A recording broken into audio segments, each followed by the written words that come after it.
வானத்தின் சேனைகளை எல்லாம் நடத்துகிற தேவன் உங்களையும் நடத்துவார். உங்களையும் கர்த்தர் உயர்த்துவார்.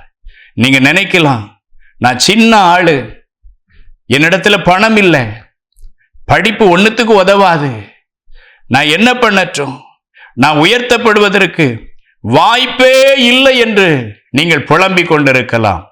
அதுவல்ல, ஆண்டவரால் ஒருவனை உயர்த்தவும் முடியும், கர்த்தரால் ஒருவனை தாழ்த்தவும் முடியும்.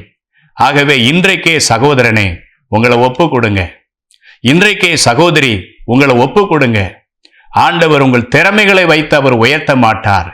உங்களுக்கு இருக்கிற அந்த உண்மை, உங்களுக்குள் இருக்கிற அந்த கிருபை, உங்க குடும்பத்துக்குள் இருக்கிற அவருடைய நாமம், இவைகளை கொண்டு கர்த்தர் நடத்தி உங்களை உயர்த்துவார். இந்த வார்த்தையை நீங்கள் விசுவாசித்தால் ஆண்டவர் என்னை நடத்துவார், என்னை உயர்த்துவார் என்று நீங்கள் விசுவாசித்தால் நிச்சயமாக ஒரு பெரிய மாறுதலை காண்பீர்கள்.